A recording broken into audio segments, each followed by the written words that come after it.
I am Julie Pham. I'm the CEO of Curiosity Base, and today we get to have a conversation with Daphne Schneider, who is a workplace private investigator. In case you're wondering, private investigator, we will get all into that.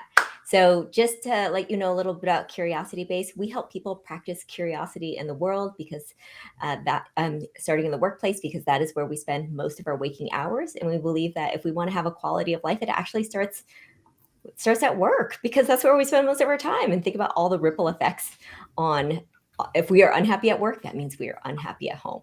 So indeed. And so today we're going to have this conversation with Daphne Schneider to learn about how do you make sure that you don't have to hire Daphne, right? Because Daphne actually doesn't want people to have to hire her to do this private investigation. So Daphne Schneider, we met, gosh, I think it was over 10 years ago, doing community organizing work down in Rainier Valley along Martin Luther King Way South. And just been a big fan of you and your commitment to the community, Daphne. So it's been really exciting to get to know you in this whole new light, because actually I just learned that you were a workplace private investigator last year. So after knowing you for nearly 10 years. And I know you started this company 25 years ago. Yeah. Wow. So let's first start into how did you get, well, what is a private investigator and how did you get into this? Well, about 75% of the work I do, first of all, Julie, thank you very much for having me. This is great. Yeah. About 75% of the work that I do is as a private investigator with my private investigator hat on. And yes, I do have one, and no, I don't have it on right now.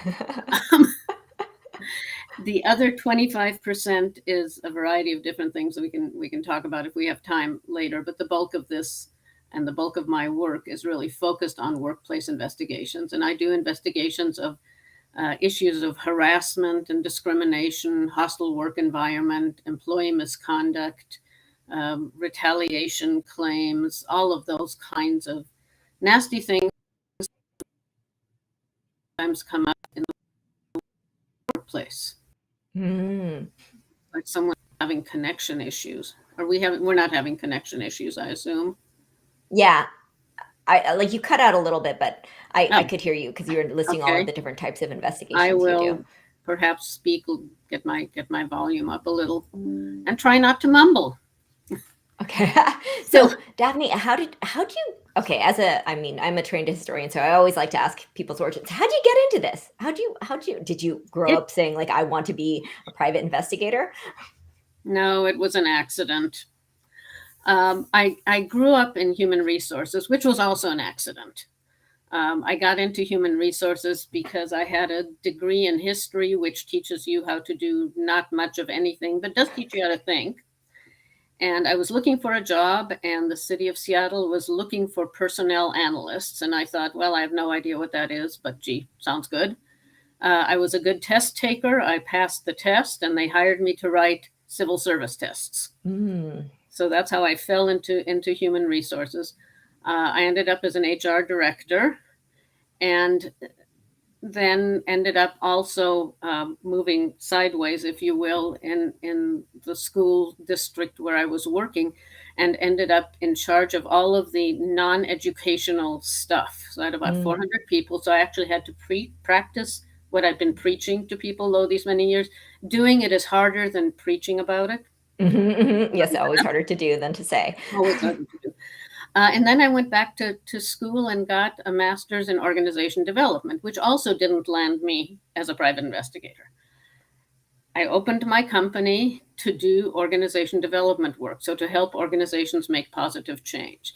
And the world did not beat a path to my doorstep, I'm sorry to say. They just didn't. But lawyers with whom I had worked when I had been in the school district started to call me and say, we need an investigation. Because their clients come to them and say, we have a problem and it needs to be investigated. When I was in HR, I had conducted investigations, and I really, really didn't like doing them. Oh, so you had done it when you were in-house? I had done it when I was in-house, yes, yes. And I didn't like it. So I didn't jump right on that. But then I got hungry and I started doing investigations. Hunger makes us do a lot of things. Hunger makes us do a lot of things. And Found out that I love doing it as an external investigator. Oh. Very different and a whole lot better from my perspective. Um, I started doing investigations, then learned that in the state of Washington, there are only a couple of licensures that are required, and with which you can do those kinds of workplace investigations. You can be a private investigator, you can be an attorney, you can be an accountant if you're doing fiscal investigations, but you can't just legally show up and do investigations. So I'm not an attorney, I'm not an Mhm. accountant. So I became a PI, licensed PI. And there are probably at this point, I'd say maybe 5 of us in the state of Washington who are Wow. licensed PIs who do this kind of work. So every Wow. other PI does exactly well, not exactly, does many of the things you see on TV or what you think of when you think private investigator. But it's a great label to have. So you're not staying up until 3 a.m. outside someone's Well, house and no, though I have been up at 3 a.m. when I've done investigations with people who do shift work. Oh, I've been okay. on site at places at 3 a.m. So yeah, Oh. when I do, when I've done investigations in police departments and they're on the night shift, I'm on the night shift. So So what is it about you didn't like it when you're in-house. Why is it that you like it when you're external?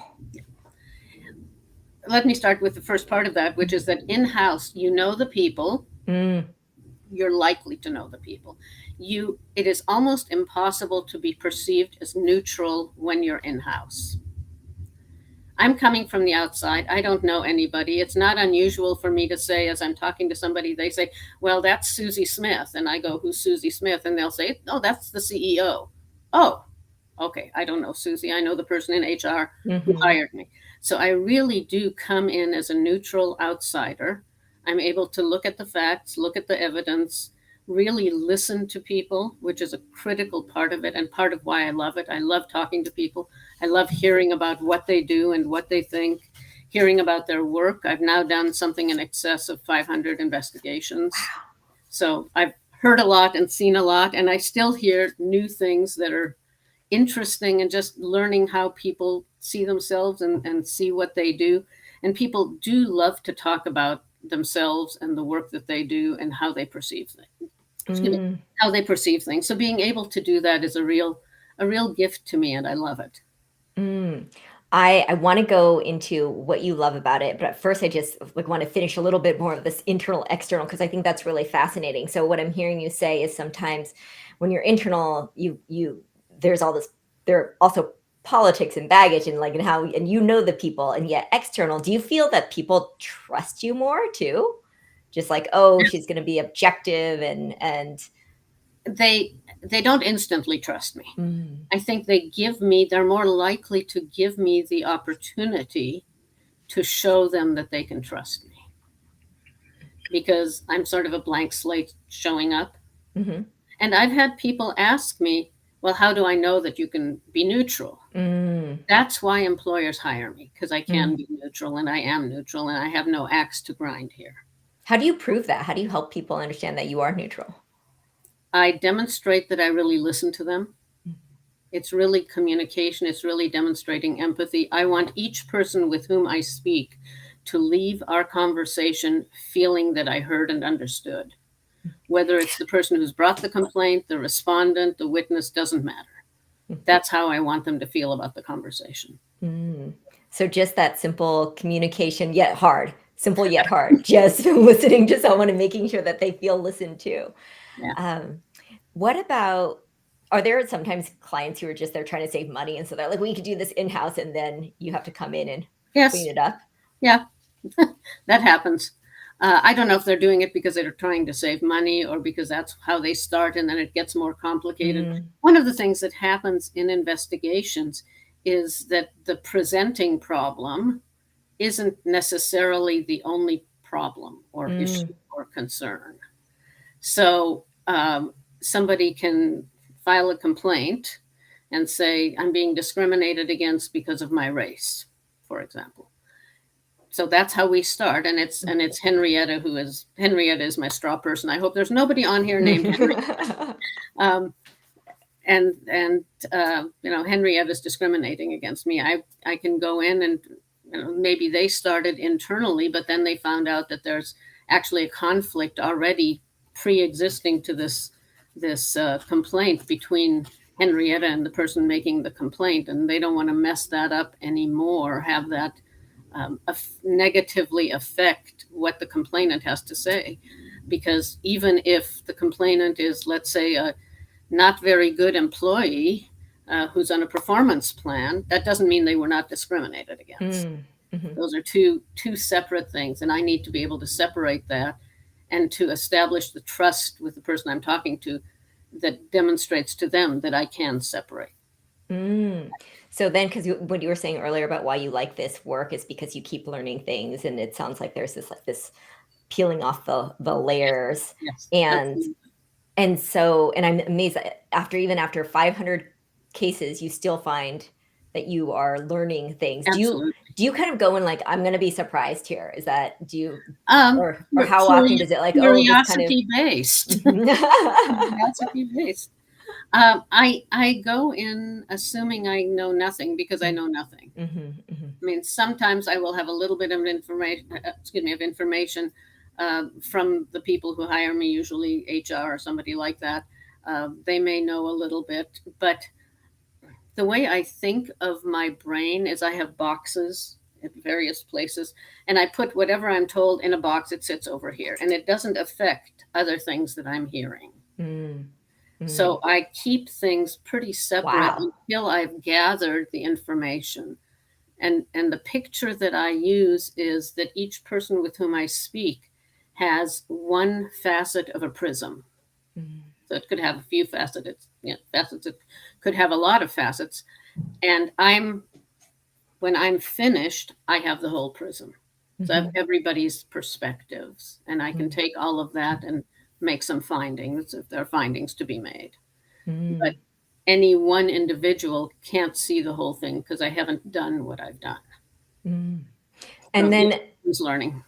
So that sounds super fascinating to basically see all of these different perspectives and then to be able to pull it together. What do you not like about this work?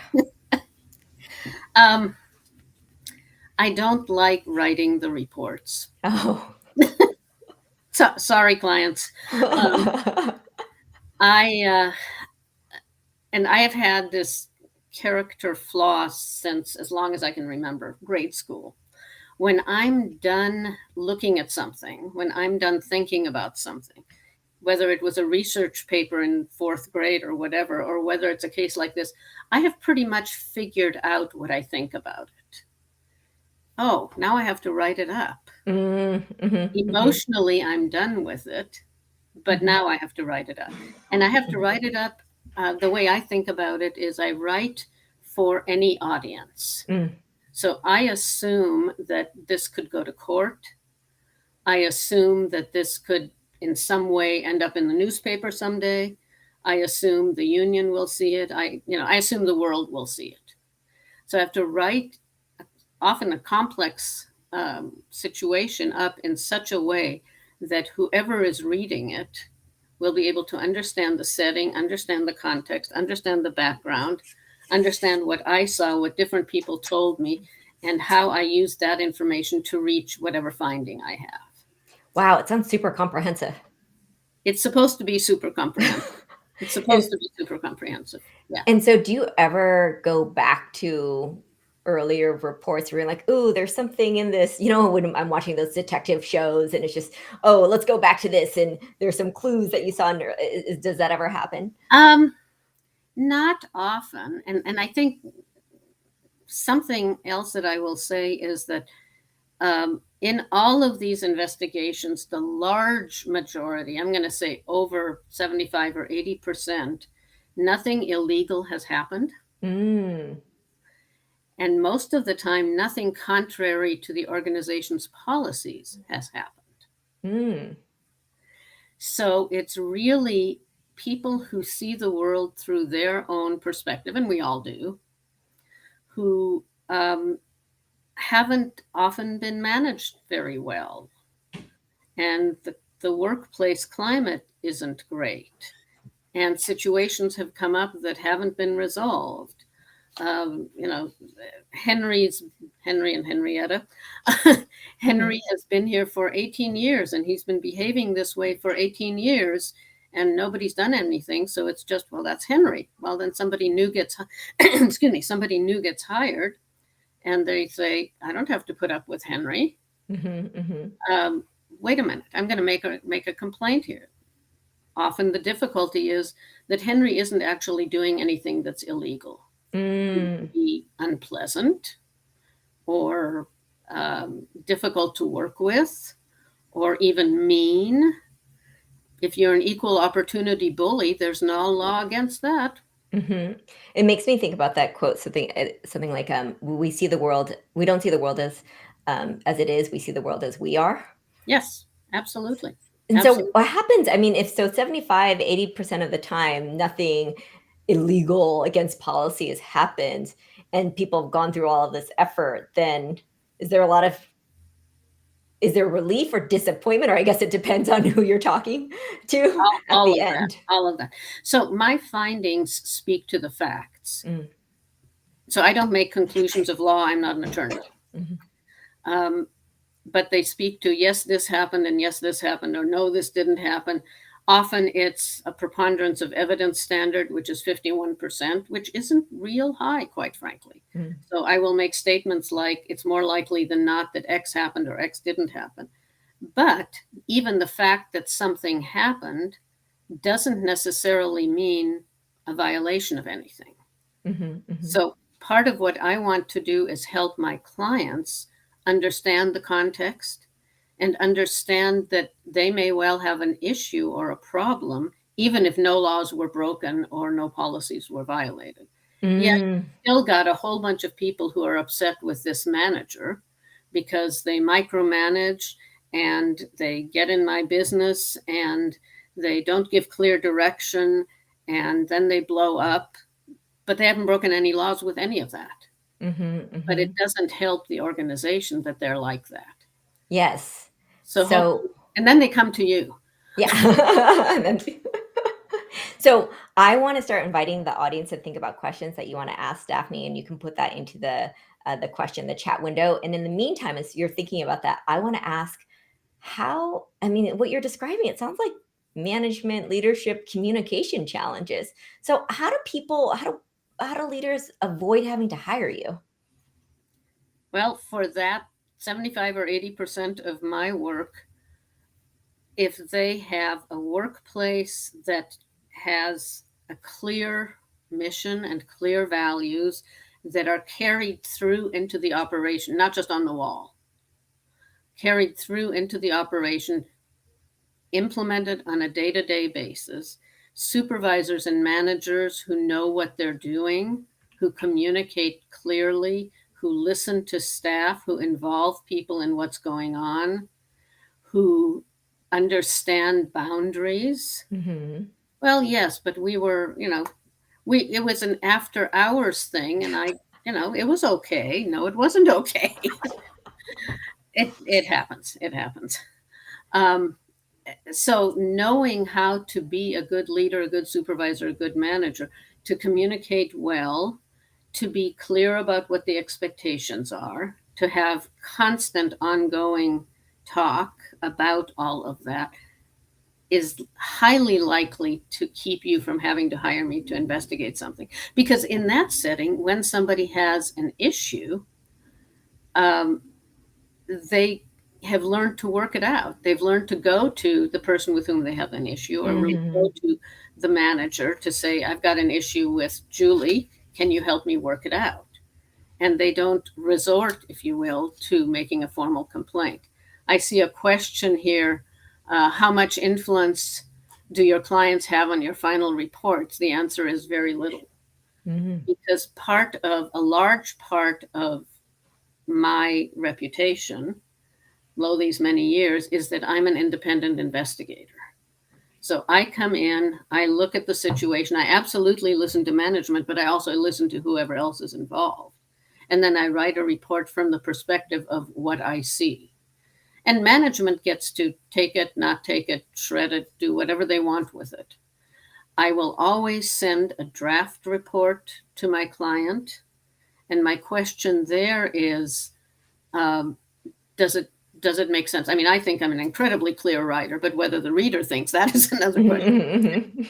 So I want my client to say, yeah, but you missed something here, or I don't see how that connects. All of that is great. What they don't get to say is your finding is wrong. I mean, they can say it won't influence what they get from me. So it's yeah. I see another question here. Are there any recommendations you make in cases that don't rise? It depends.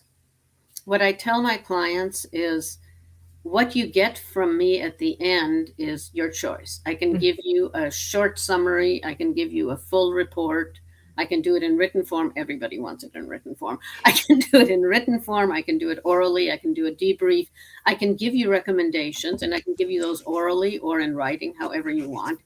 One of the things I do suggest to my clients is, if they want recommendations and they want them in writing, they need to assume that that document could sometimes come out to other people. They're not going to follow the recommendations. They're going to have to be in a position of saying, well, this person recommended X, but we're not doing it, and here's why. Well, I mean, Daphne, some of your clients hire you to return, right? So Absolutely. why is that? Are they not following your recommendations, or why? Or is No, it just a different unit? it's often a different unit. Yeah. A lot of my clients are large organizations, so they might hire me for Department A and an issue over here, and then something comes up in Department B and an issue over here. I think we had a note earlier from a fellow who, a former director of public works for the city of Edmonds, Noel Miller, with whom I worked a number of times in different parts of his organization. So just because you've dealt effectively with manager A over here doesn't mean that manager B over there gets that message. And it also doesn't mean that people kind of instantly change and become brilliant managers the moment I leave. And so I'm seeing also a question here. Do you have clients you worked with more than once for the same issue? And so there could be maybe different departments within an org that are in the same issue, but do you ever have it where, oh gosh, this keeps coming up? They're almost never identical issues. So I'm trying to think. I don't remember ever having a situation where, and I'm going to use a very basic, somebody sees Harry pinch Susie on the butt in the hallway. They rarely call me to investigate that because somebody saw it. They do it themselves. But let's say they called me. It is rare then that they call me a second time for that issue, even though this time Harry allegedly pinched somebody else. That just doesn't happen very often, because people, I think, learn not to do that specific thing again. But people don't necessarily generalize from the specific. So they did X over here, and they were told, please, don't do X. We're going to send you to training. So you learn how to better do X. No, they're going to do X sub 1, or they're going to do Y. So it's not exactly the same issue. So there's still people who maybe it's still not, the bigger picture is still not absorbing. No, it's not absorbing. And then the question that I would ask that person's manager is, what are you doing to work with that manager to help them see the bigger picture? And if they're not able to do that, do you have a performance plan in place to deal with that situation?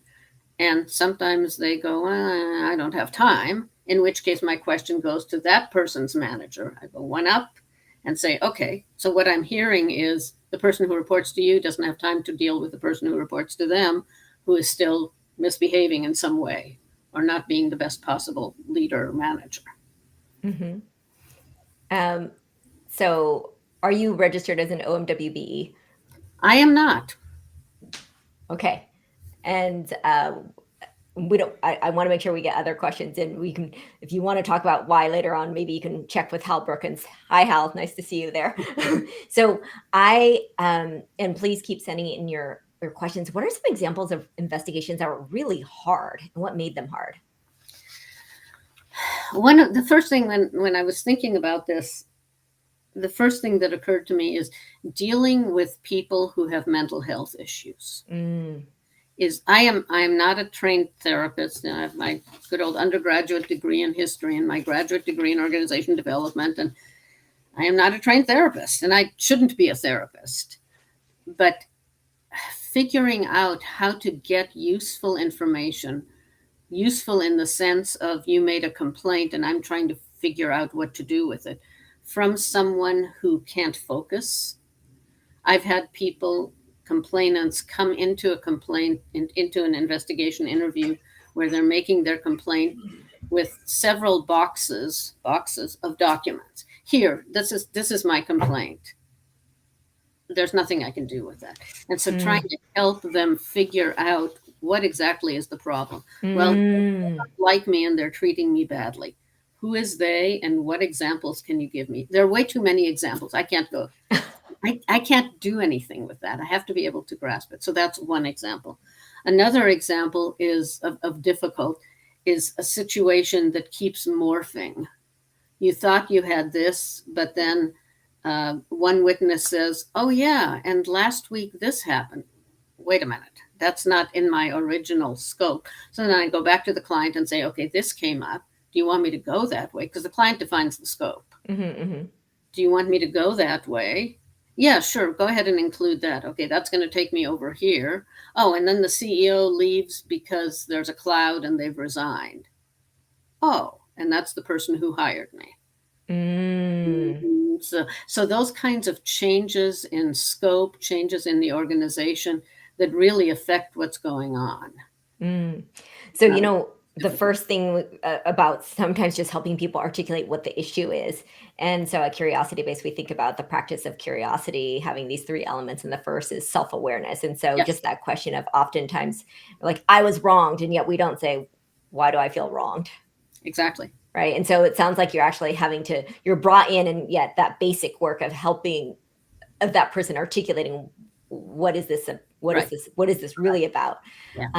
And so, but it also sounds like, then does that mean that there's an opportunity for the in-house people to get them to that point before you come in?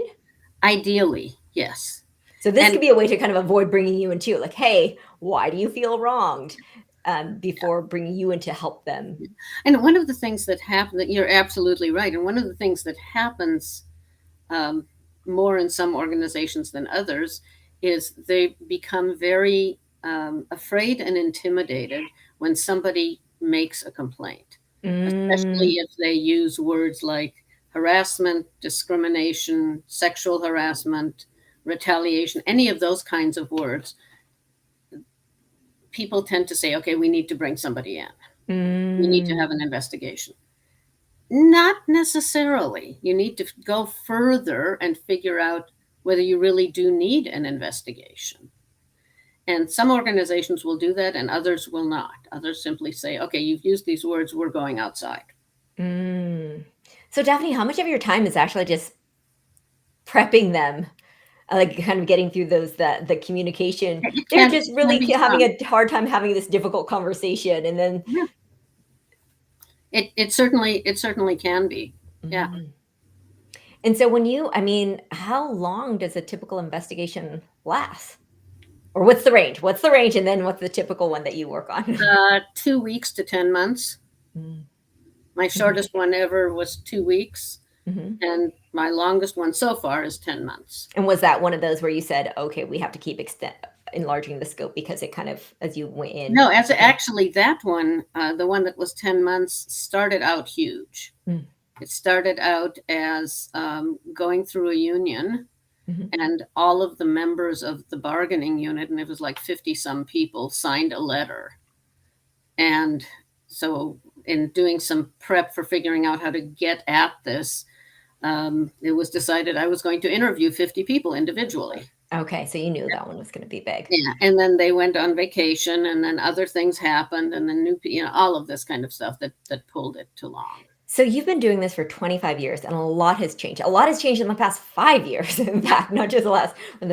So one of the things you talked about is you're not a psychologist. Mental health is becoming something that we in the workplace talk a lot more about. It's becoming really Yes. clear that there are lots of mental health challenges. So how has that changed your work? I mean, the fact that we are more openly able to talk about it, does that make it easier or harder? And just in general, how does this change or impact your work? I have always been aware of kind of where I can go and where I can't go. I mean, I'm not going to talk to somebody about their mental health.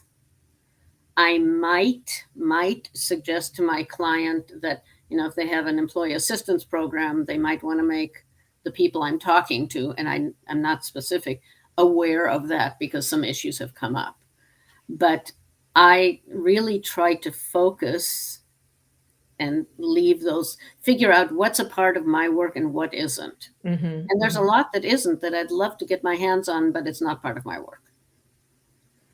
So does the conversation around, now that we feel a lot more comfortable talking about mental health, though, is that making your job easier or harder, or how does it? I don't know that as such, I don't know that it has had an effect. Mhm.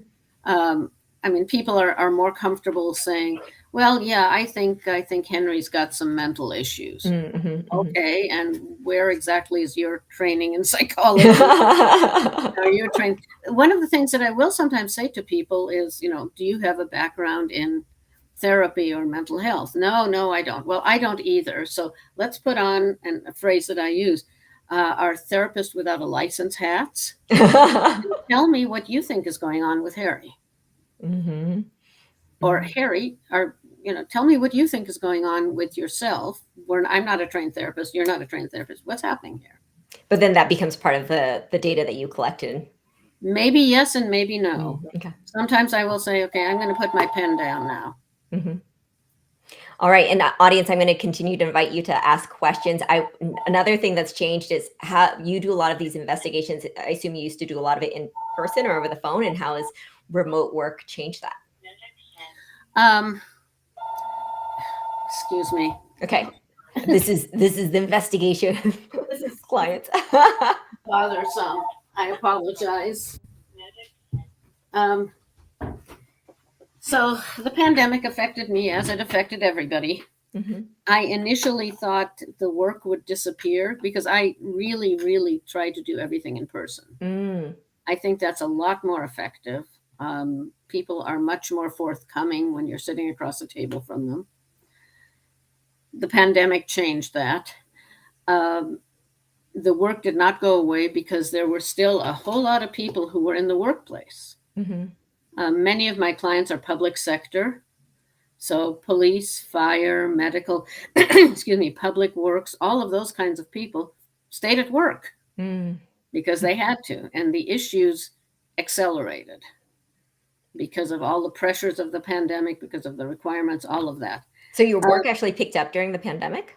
some of it did, yeah, Oh. oddly enough, yeah. Oh. Um, I find I don't like doing remote interviews. I use Zoom all the time. Mhm, Having mhm, said that, because sometimes it's just not practical mhm. for me to go wherever it is. My clients are from all over the state of Washington. And sometimes it just, to go to outer Northeast Washington to investigate something just sometimes doesn't make sense. So I will do it remotely. And it is harder. It Mhm, just is harder. I'm not as convinced that it works well. mhm. And We do do you we do. try to insist on doing at least video if you can't do it in person, or does Well, it?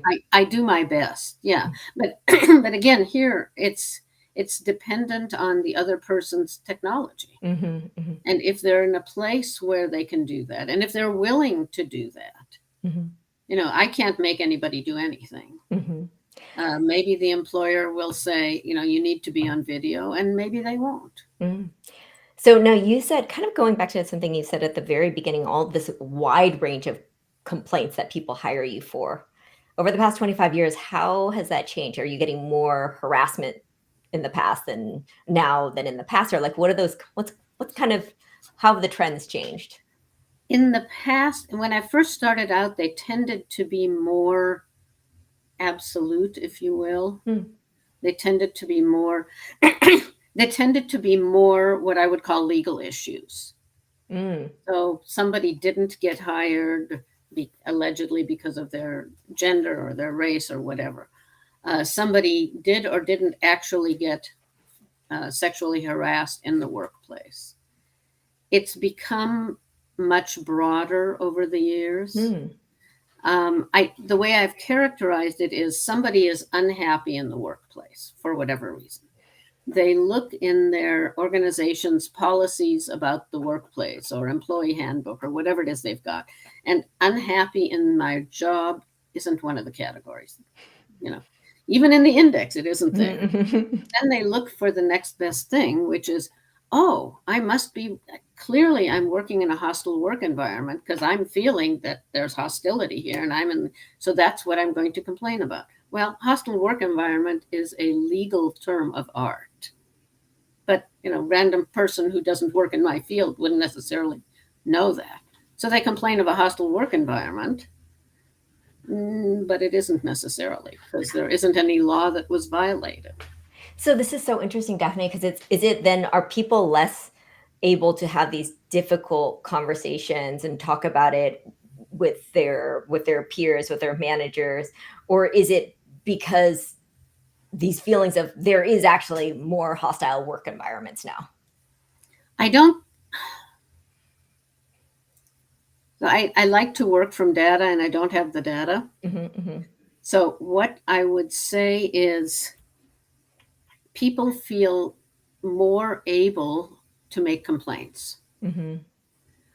Organizations have been, in some cases, forced to have complaint procedures and to think about these laws and to have policies that speak to harassment or discrimination or whatever it is that they weren't always required to have.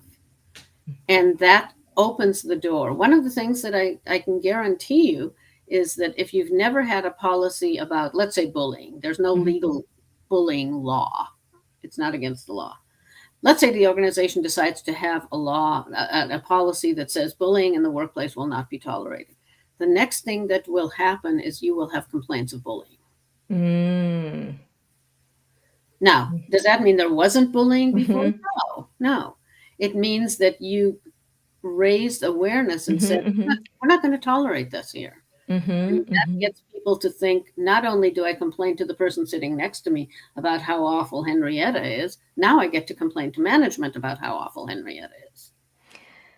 This is so, it's just being able to name something. It's like, oh, that's what I'm feeling. And once people have a name to it, they might say, oh yeah, that's what I'm experiencing. And then they then that's when they sound the alarm. How has technology changed this too? I mean, because what I'm seeing is like I know in a lot of cases, technology makes it easier to anonymously say things and do things that we wouldn't say or do if we had to actually work it out directly with someone. So how is that? I haven't seen or dealt with a whole lot of that. What I have seen in the world of technology is that people don't think or don't realize that what they put on technology is discoverable. Oh. But I was texting her on my phone. Yes, and now I have your phone. Because I'm sorry you used your work phone for this. Or better yet, you used your personal phone, but you also use your personal phone for work, then now it's fair game. Oh, wow. Those are the kinds of things where I see the technology. So, Daphne, just wrapping up this conversation here, some of the key takeaways I'm getting is a lot of this is actually, there are lots of ways to avoid hiring you. And this is just by having not just having clear policies and missions in place, it's also practicing them. Absolutely. Honoring them, upholding them, kind of continuing to have those conversations. Are we doing this or not? Communication skills, Yes. that training managers how to be managers, and just, Yes. and also just just this, we're talking about communications and relationships here, and that could actually go, it sounds like a really far, Yes. long way before they have to call in you. Well, that's what's going to go a long way. I have, I will bring this up now. I have a very simple 2 sides of one piece of paper, if you print it out, document, if you will, that I call themes from my investigations, because they're the same themes over and over and over. What got people here? Communication issues, management issues, leadership issues, all of the things we've talked about. So if anybody wants that, they can contact me. I'd be happy to send it to them. Yes. And so, and we also tell know, you how not to hire me. yeah, that is going to be super valuable. So yes, you can, and because Daphne, you also have other services as well. I do. Yeah. So give or take 75, 80% of my time is investigations. I also do mediation, and this is all workplace kinds of things. I do coaching for executives and for employees. I do meeting facilitation, uh, general HR consulting, training of various kinds. So I do some other things. One thing that I will say is once I have been in an organization or in a department of an organization where I've conducted an investigation, I'm the wrong person to do any of the rest of this because I am basically tainted. Somebody's going to think they were not heard or not dealt with fairly or not something. And then whatever I come in with next isn't going to be heard by them. So I have colleagues that I refer. Yeah, so those 4 other PIs in the state who can do this. Well, I can come back for another investigation, but then I will refer to someone like you, for instance, to come in and work with a team that's not getting along. Because if I did an investigation in that team, I am not the right person to then go in and work with that team. It's simply not going to work. Well, Daphne, it was so interesting. I mean, I could continue to ask you questions. I was really, and especially because I do like to look at that historical view. 25 years, so much has changed. So thank you so much for sharing your insights here. There were lots of good questions that were asked. So, audience, please, if you want to get that sheet, then you've got to contact Daphne. So, and also we're going to continue to have these conversations with Curiosity Base. Please subscribe to our newsletter, our weekly newsletter, so you can find out more. And so with that, Daphne, thank you so much for sharing your wisdom and stories and advice. Well, you're most welcome. I never claim wisdom. Stories. Well, 25 years, I think you get to call that wisdom. Thank you so much.